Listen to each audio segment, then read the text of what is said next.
Off here. If you're here to learn about large-scale longitudinal data sets, then you've come to the right place. I'm Thomas. That's Cameron, my co-presenter today. We are delighted to be here today. And if you would take a moment in the chat to just tell us where you're from and perhaps one thing that you're hoping to get out of today's session while Cameron and I introduce ourselves.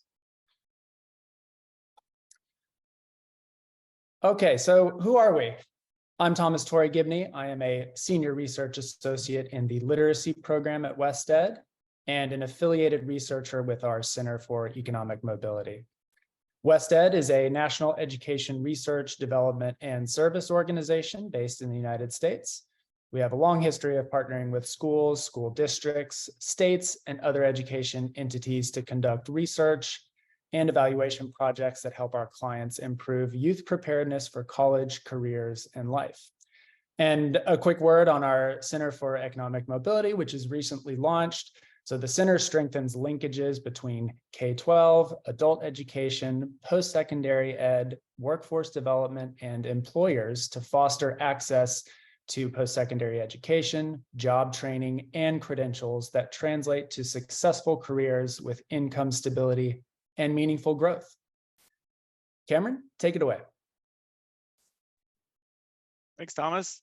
It's nice to be here with everyone. I am Cameron Sublett. I am an associate professor in educational leadership and policy studies at the University of Tennessee, Knoxville.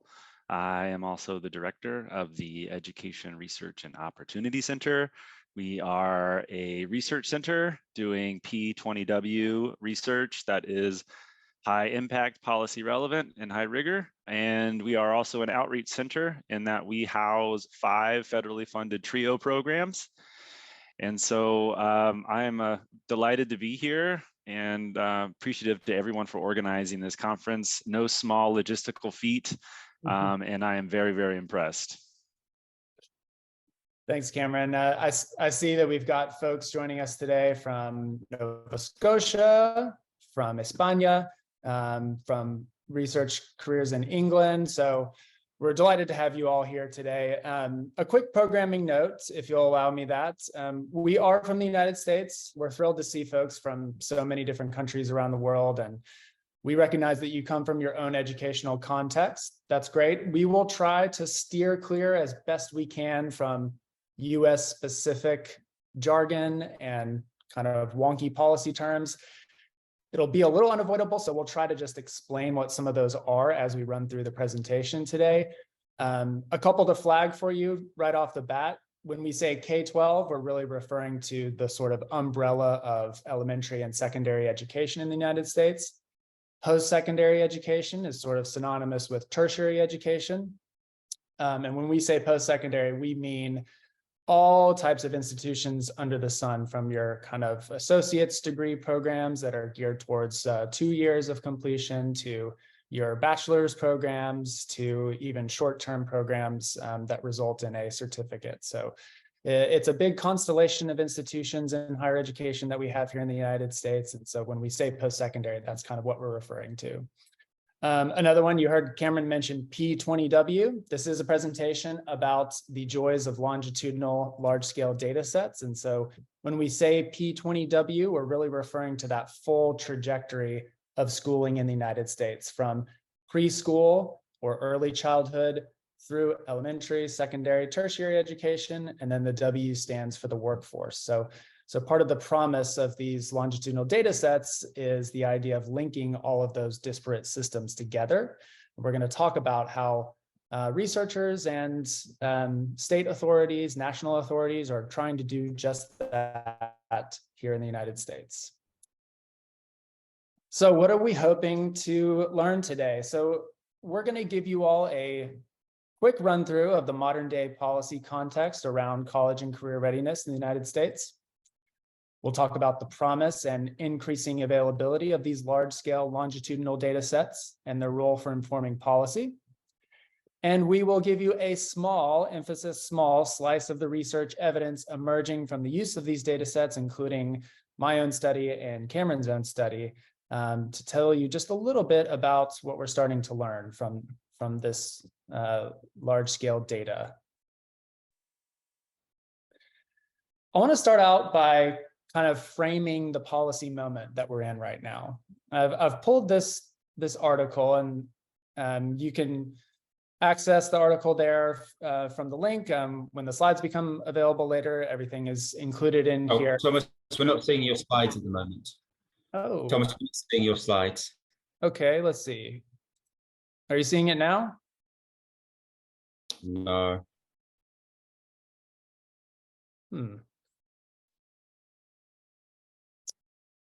All right. Don, do you have a copy of Thomas's slides? Yes, I look for it now. Just a moment, please. Okay. So Thomas, we have a copy and we can put up our copy. Okay, apologies for that. I don't know what happened. Okay. Were you all able to see everything up until then?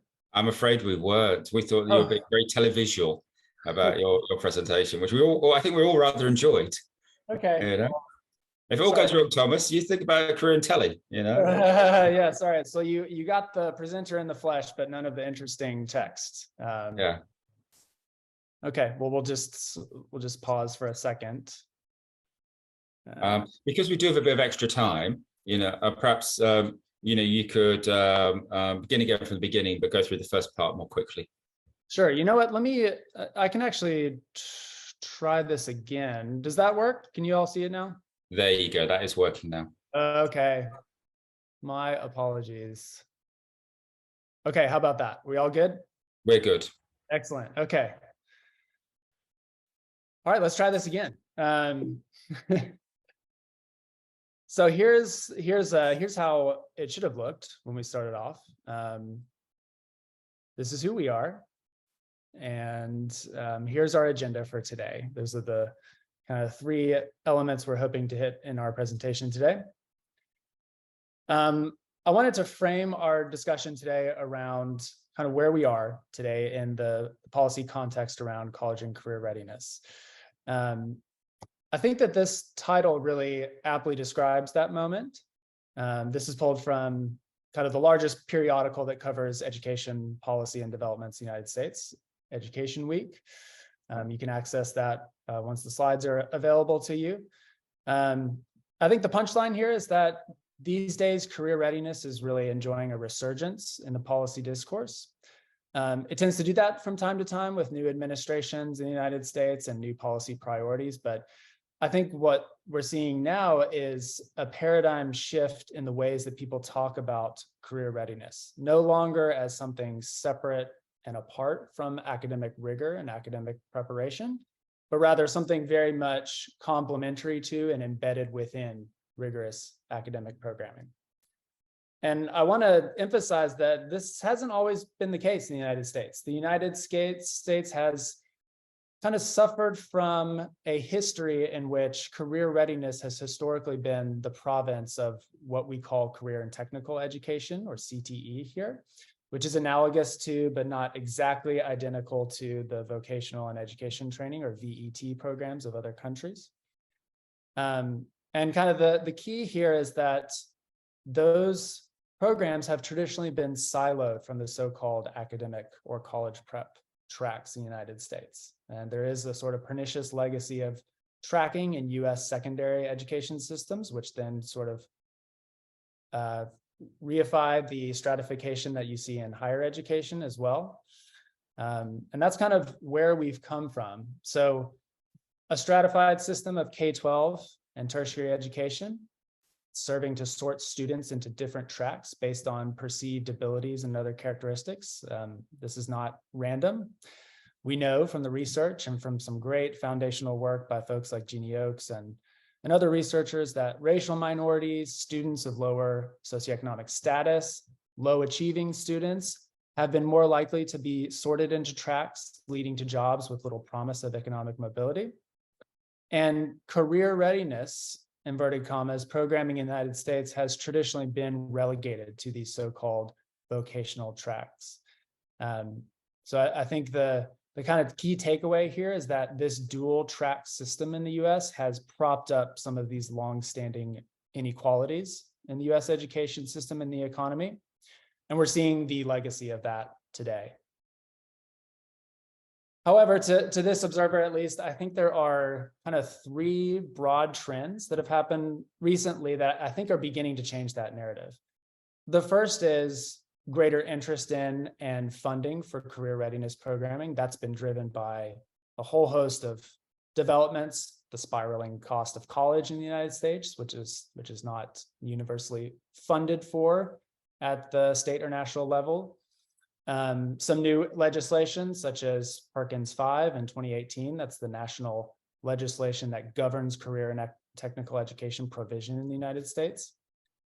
Simultaneously to that, we've had increased attention to issues of equity throughout the education system. Those of us who kind of spend our days kind of buried in this space know that issues of equity are really important in the research, but I think that over the past decade or so, we're really starting to see some of that codified into the language of legislation, such as Perkins, kind of coming to the fore in a more explicit manner than it was in the past. And then kind of parallel to that, we've seen a sort of technological revolution in the rise of these large-scale longitudinal data sets. And that's kind of happened independently of these other issues, but what it has done is allow researchers who want to study the conditions and outcomes related to career and college readiness interventions the platform for doing so in a way that just hasn't been possible in the past. So I know the OECD has done some great research looking at these types of data sets around the world. In the United States, I think I would kind of call out three specific types. One being nationally representative surveys from federal agencies such as the National Center for Education Statistics. And those track students over time, track a nationally representative sample of students over time throughout their high school into their post-secondary careers. Statewide longitudinal data systems is another one that has really improved at the state level in the last decade or so, and that's thanks to a lot of federal investment. These are systems that connect data from different state agencies. So historically, the Department of Labor for the state of Tennessee and the Department of Education, the Department of Higher Education have all kept separate and siloed data systems. That is starting to change with the rise of these SLDSs. And then finally, I would identify organizations like the National Student Clearinghouse as being kind of third-party providers that have stepped in to fill in the void where there's an absence of nationally, centrally collected data.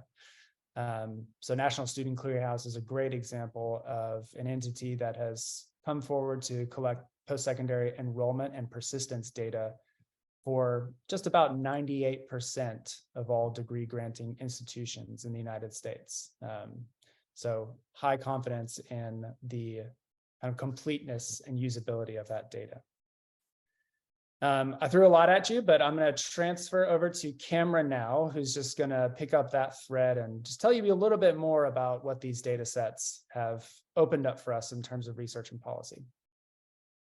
Yeah, thanks, Thomas. So as Thomas said, the availability of these rich longitudinal data sets does open up a number of opportunities for us as researchers to, one, conduct and disseminate compelling policy relevant research, but also to really have an impact on policymaking processes in the United States and elsewhere.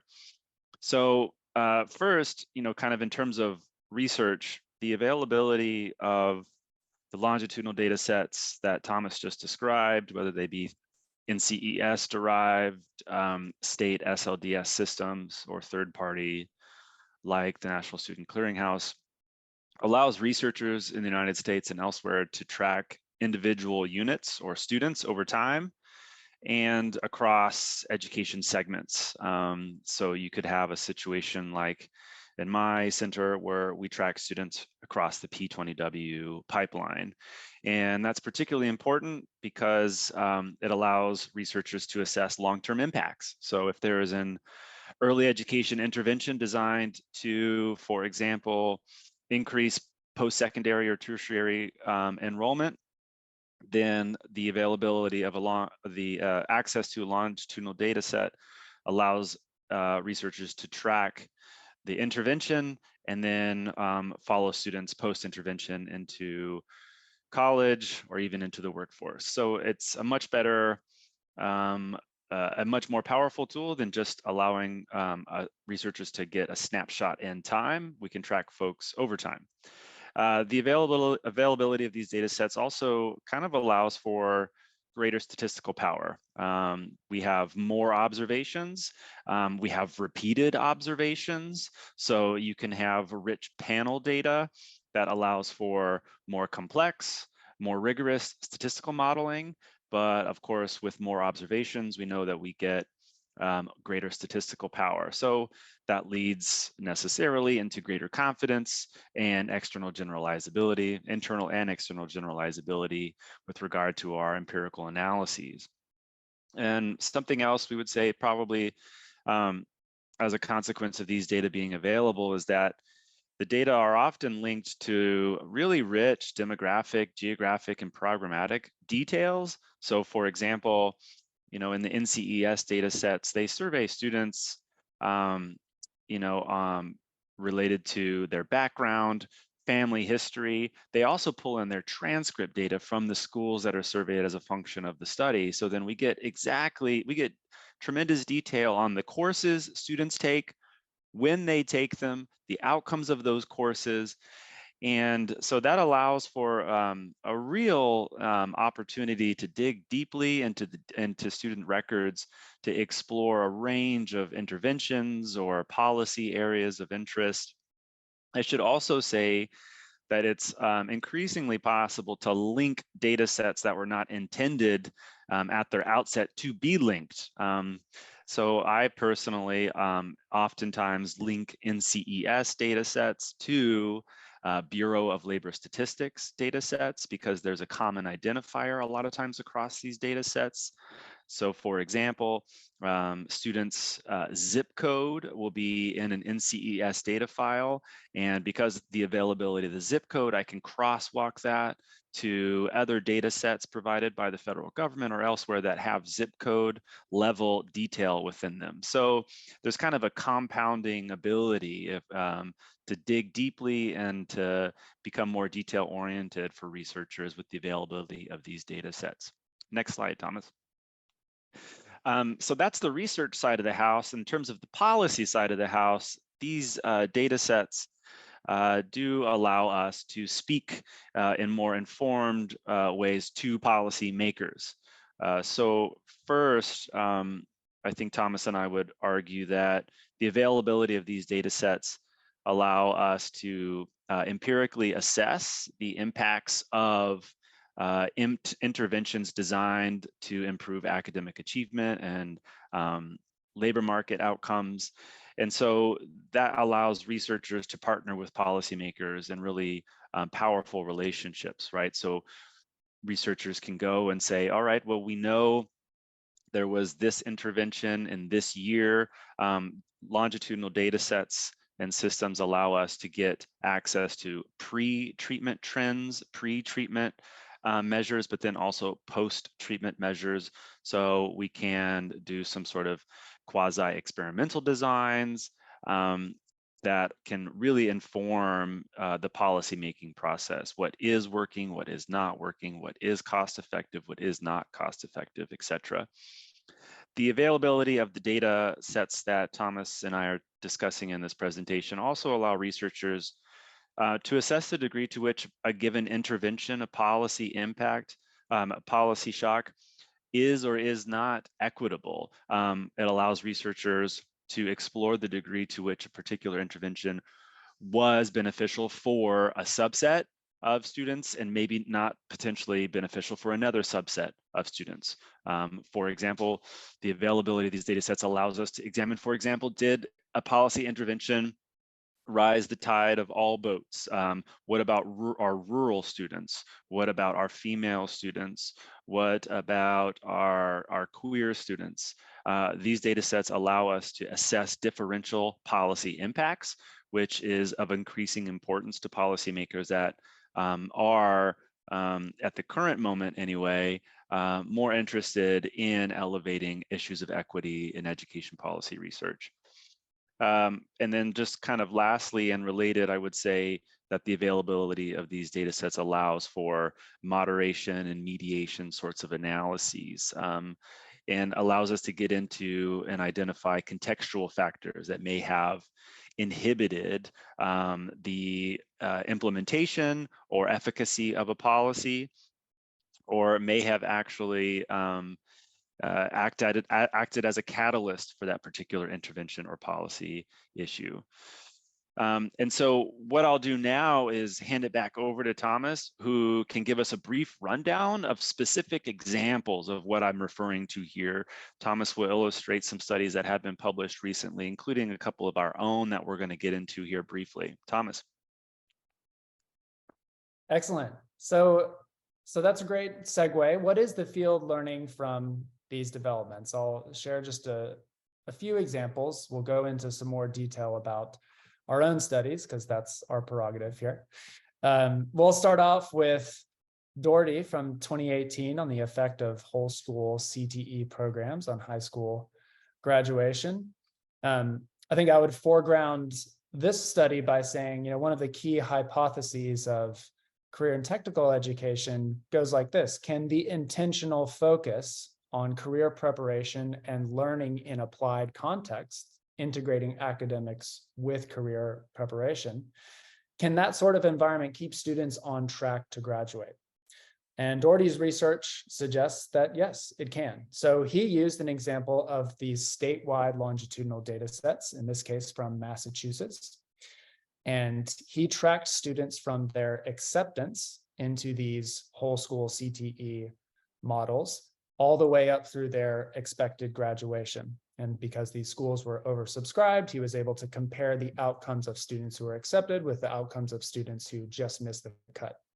And he found that attending a CTE dedicated school increases the likelihood of high school graduation compared with that other group by up to 10 percentage points. And getting back to this idea Cameron talked about can we tease out the differential impacts of some of these policies based on different student characteristics? Well, in Torre's study, he found that the impact was greatest for students who were low income, who were receiving free or reduced price lunch at these schools.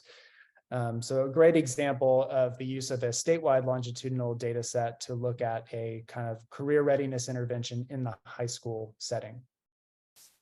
I'll transition then to Edmonds et al.'s study, just came out pretty recently, on not just the effect of kind of CTE pathways within high school, but also on the transition to post-secondary. So in North Carolina, which is the state that this study was conducted, eligible high school students can earn credentials and college credits, tuition-free from state colleges and universities through a career and college promise program, as it's called. And this is essentially a statewide dual enrollment program, which dual enrollment in the United States describes the situation where high school students can begin to start accumulating credit for their post-secondary education.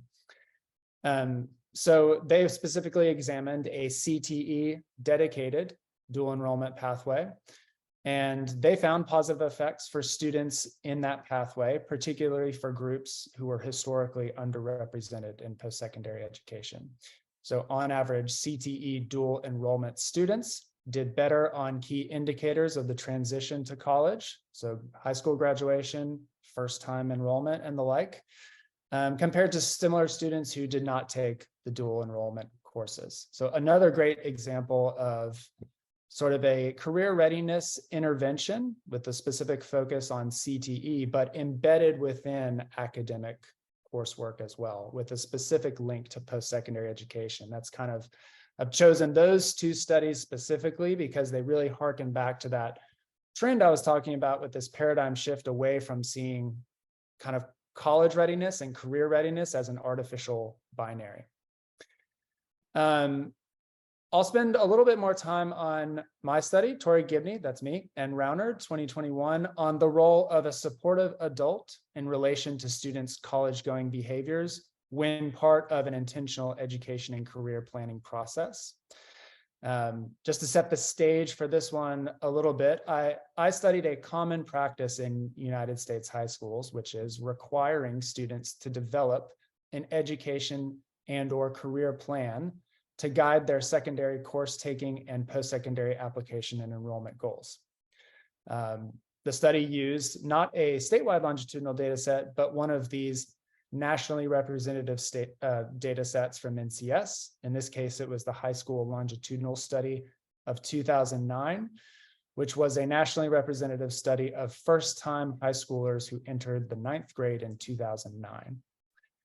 And what's the punchline? Well, I discovered that despite the prevalence of education and career planning as a common practice in the United States, many students who participate in this process do so without the help of a supportive adult. And we can nerd out with some numbers and some graphs here for a second. You can see some of the outcomes that I tested here at the bottom row on the x-axis. So among the outcomes that I looked at were, did a student end up concentrating in an academic track as opposed to a vocational track? Did they enroll in college? Did they enroll in a bachelor's degree program specifically? Did they apply in the first place? We know that a lot of students drop out of the pipeline simply because they don't apply, because they don't think that college is right for them. And then did they go into any sort of college? And you can see the different types of adult support there underneath the outcomes. The orange bars refer to the students who received the intervention. In this case, it was getting adult support to develop that plan. The black bars represent the group of students who did not participate in that intervention. And you can see that in the majority of cases, students who received explicit adult support to develop their plan ended up having better outcomes on average than students who did not. Similarly, I looked at kind of another layer of this intervention, not just did you develop a plan or not, and did you have adult support, but did you review that plan yearly with an adult in school thereafter? So this gets back to the value of these longitudinal data sets, is we're able to check in with students at multiple points in time and see, okay, you told us back in 2009 that you developed this plan. Now, how frequently did you meet with an adult in order to make course corrections to those plans or make sure that you were on track? And you can see with the results here that students who received some sort of yearly guidance for that plan had better outcomes on average.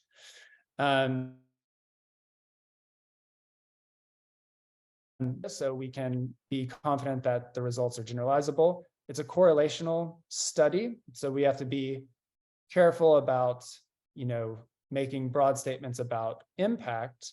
But I think the big takeaway for me is that, we can't just require policies that students develop some sort of plan for their post-high school careers and expect it to magically translate into better outcomes, right? The adults need to proactively play a part in that. And I think that's consistent with some of the research that's come out of OECD and some other studies that we're seeing as well. I'm really taking advantage of this extra time you're giving us, Anthony. So I'm going to pass it on to Cameron to talk about his study, if that's all right. Yeah, and I'll move quickly because I do see where we're at on time. I can very quickly walk you through a recent study I did with some colleagues of mine. So what we wanted to get at was a gender stratification in the career and technical education STEM sort of education pipeline.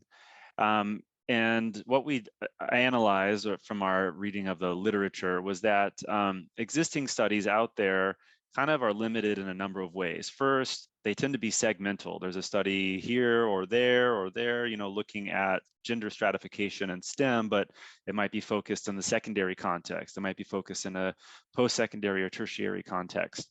Another limitation of the existing data is that there's kind of this broad assumption that gender stratification mechanisms are equivalent across education segments and across the education to workforce pipeline. For example, there's reduced access to STEM coursework in high school, therefore there's reduced access to STEM across the board. And another limitation is there's kind of few distinctions made between stratification related to access to STEM, but then also maybe kind of success within STEM. And so in this study that I carried out and led with support from my colleagues, we actually leveraged 3 national data sets to carry out 3 distinct empirical analyses that would allow us to put together kind of a comprehensive narrative or story. And so we wanted to look at the STEM to education to workforce pipeline and particularly examine gender stratification across that pipeline. That required obviously a data set or data sets in this case that would allow us to examine the secondary to post-secondary, sub-baccalaureate to baccalaureate, and baccalaureate to workforce nodes or segments in the pipeline. Next slide, please, Thomas. And so here are 3 examples of NCES studies that touch on those nodes that I just described. For example, you can use the high school longitudinal study of 2009, otherwise known as HSLS, to track high school students. And that particular study, as you'll see, tracked a nationally representative sample of over 20,000 ninth graders and followed them throughout high school. There was a follow-up in 2012 and a second follow-up in 2016. There was also by NCES the beginning post-secondary students longitudinal study of 2012. This particular study tracked a cohort of first-time college students for 6 years. And then there's baccalaureate and beyond, that study of 2016, which tracks baccalaureate earners as they complete and then go into the workforce. Next slide, Thomas. And just I'll provide you now with the upshot of our analysis. And what we found looking at the HSLS sample was that females were roughly 10 percentage points less likely to concentrate or major, if you will, in computer science and engineering technologies. Those are the 2 kind of clusters of STEM, science, technology, engineering, math, that fall within sort of like career education in the United States. They're less likely to concentrate in computer science and engineering technology. But we also found in our analysis that once they had decided to concentrate in computer science and engineering technology, they were actually 5 percentage points more likely to enroll in college. However, they were not actually more or less likely, statistically speaking, to enroll in computer science and engineering technology in college. If we move over to the next node, looking at the beginning post-secondary students longitudinal study, we found that females in our sample were 13 percentage points less likely to major in computer science and engineering technology. However, once females were in those pathways, right, after they had declared a major in computer science and engineering technology, they were not more or less likely, statistically speaking, than their male counterparts to persist, to transfer, and to earn a sub-baccalaureate award. Fast forwarding to the end, to baccalaureate and beyond, what we found was that females in our sample were 15 percentage points less likely to earn a computer science or engineering technology baccalaureate degree, a 4-year degree. What was also interesting for us was that we found, based on students' response in the study, that females who had earned their degrees in computer science and engineering technology were less likely or less satisfied with their choice of their major than their male counterparts. They were more unhappy with their decision to pursue computer science and engineering technology. We also found that females in the sample were 11 percentage points less likely to be employed in a related field after graduation if they had majored in computer science and engineering technology. So what's the upshot here? The upshot is the story of gender stratification in STEM is not so simple. It's not an issue of, it's not enough just to say females are underrepresented in STEM. on the one hand, that is true, but on the other hand, it's not true. They're not underrepresented as completers. In fact, they are as likely as their male counterparts to complete once they get past the doorway. So I think it is important to analyze, make a distinction between access to STEM and success within STEM. And then the narrative also becomes complex when you take into consideration that it seems as if the stratification, the barriers, the filters that females, women experience in the STEM pipeline become a little bit more exacerbated, it would suggest from our analyses, as they get into kind of like the 4-year college experience and then get into the workforce. It's not necessarily present earlier on in the educational experience. And that obviously leads to a number of questions like why, what's going on. We can't necessarily answer those questions with our quantitative data. I'm going to have to ask you to wrap up towards the end now. Yes. And that's actually, thank you, Anthony. That leads us to our last slide. I think, Thomas, if you'll fast forward us, the questions we would have for folks at this point, moving on, is kind of how are other folks on the call linking data systems in your countries, in your states? How are you able to answer policy relevant questions? What access barriers are you facing with regard to getting your hands on these data? Because that's one thing we actually did not discuss in our presentation, is that even though these data sets are powerful and helpful, they're actually hard to get a hold of, which we find to be a big problem and hampers our ability to actually improve policy. And so with that, we'll conclude.